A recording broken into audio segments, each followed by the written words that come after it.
welcome to the Good Human podcast. I am Anne Halliday and we are supported and sponsored by CrossFit Castle Douglas.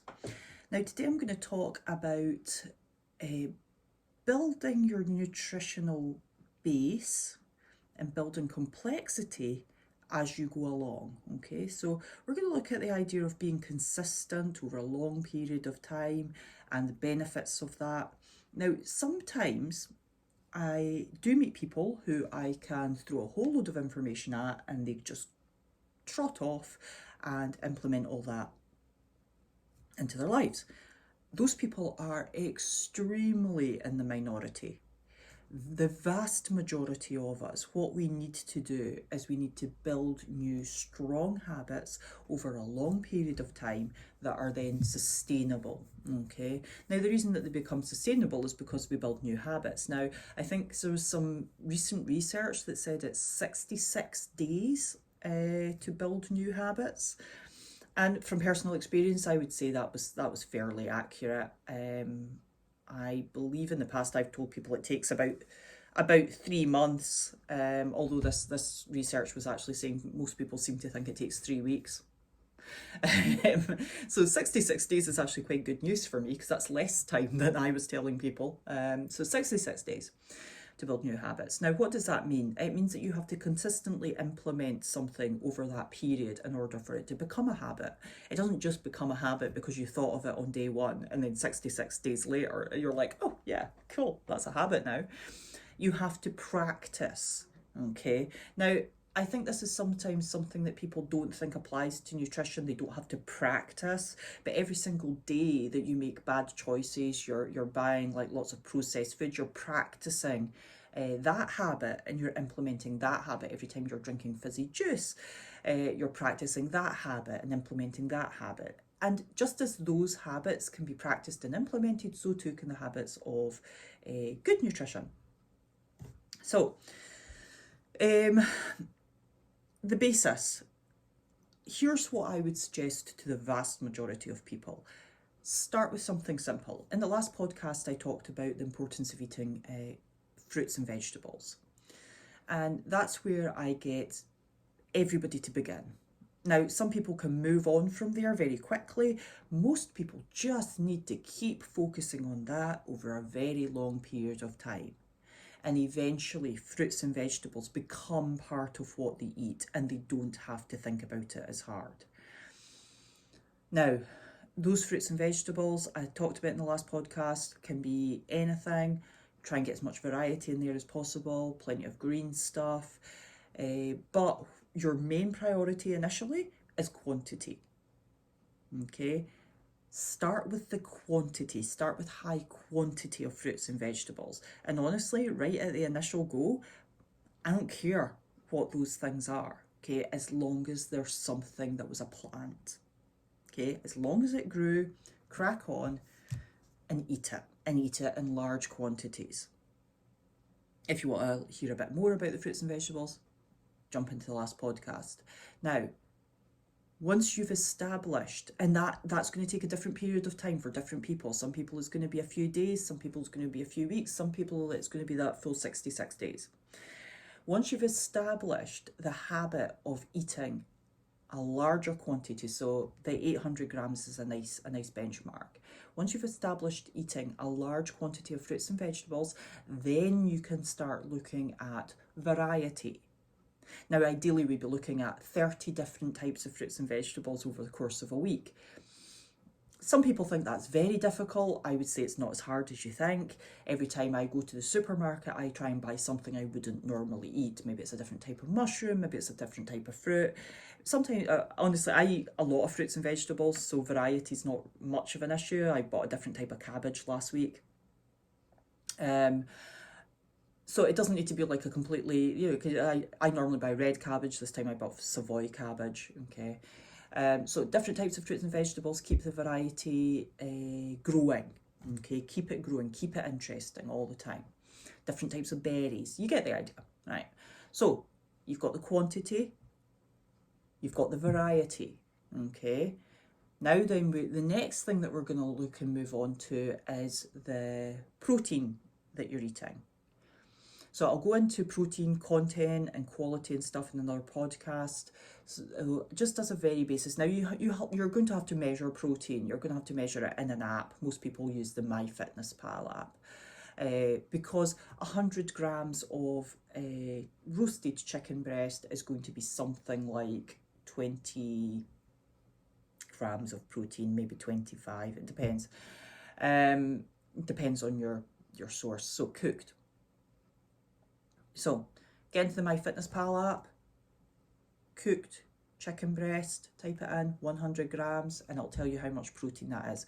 Record all your food for a day or a week, and you'll start to see a good idea of how much protein is in each thing that you're eating. Now, what I would suggest you do initially is don't worry about the proteins in your fruits and vegetables, just focus on the protein that is in your protein sources. Okay, so these could be dairy sources, these could be meats, eggs, nuts, fish. Focus on the protein in them, and what I want you to try and do is I want you to try and get to 0.7 grams of protein per pound of body weight. So if somebody weighs, let's say if somebody weighs 100 pounds, they're probably like super underweight. If somebody weighs, let's say 200 pounds. If somebody weighs 200 pounds, then they're going to need something like 140 grams of protein, right? Now that 140 grams of protein is not 140 grams of chicken, it's 140 grams of the protein that's in the foods. So you've got your fruit and vegetables, you've got your variety of fruit and vegetables, you're adding your protein in. So what do we add in next? The next thing that we start to look at is quality fats. So again, I'll talk about this individually in another podcast, but you're looking at extra virgin olive oil, avocado, nuts, oily fish, and you're looking to try and get 50 grams, at least 50 grams of fat from good healthy sources into your diet each day. So fruits and vegetables, protein, fat. And as you can see, we're just sort of building on until get one thing to become a habit, then get the next thing to become a habit, then get the next thing to become a habit. So you're just building complexity as you go. Now, you might find some of these things slide off the scale a little as we're going along. Hopefully you've built a strong enough foundation that it's easy enough to pull them back, and you quite quickly notice if you're not eating enough healthy fat or if you're not eating enough protein, and it's easy. You've established that fruits and vegetables base layer, so that's there, that's strong, that's stable now. You don't have to keep reassessing that. It's just something you do. You now pick root vegetables over pasta. You'll now have a salad instead of a sandwich, that sort of thing. So once we've got the fruits and vegetables and the variety, once we've got the protein, once we've got the fats, then we can backtrack again a little and we can go quality proteins. So we could look at leaner proteins, wild-caught salmon, oily fish. With our fats, we can look at like having really good quality fats as much as possible. So you've got your extra virgin olive oil and your avocados, or your avocado oil. Once you've got those, then you can start looking at what's your fibre content like. So are you getting enough fibre in amongst all the foods that you're eating? And then once you've done your fruits and vegetables, once you've done your protein, once you've done your fat, how many calories are you left with each day, and what are you doing with those calories? So say you're left with 300 calories in a day, and maybe you've been drinking a can of Coke. I actually don't know how many calories are in a can of Coke. But say you've been drinking a can of Coke, or you've been eating like a bread product, pasty or something. I don't know, some processed thing, a Kit Kats or something, I don't know. I don't eat a lot of that stuff, I don't know. Actually, don't eat any of it. So if you're then eating something like that, would you like to improve that area of your diet? Now, I would say that that part's not so essential. If your leftover calories are then getting used up eating something that is very highly palatable for you and very desirable, and it allows you to keep doing the other things, I'm not too bothered about that.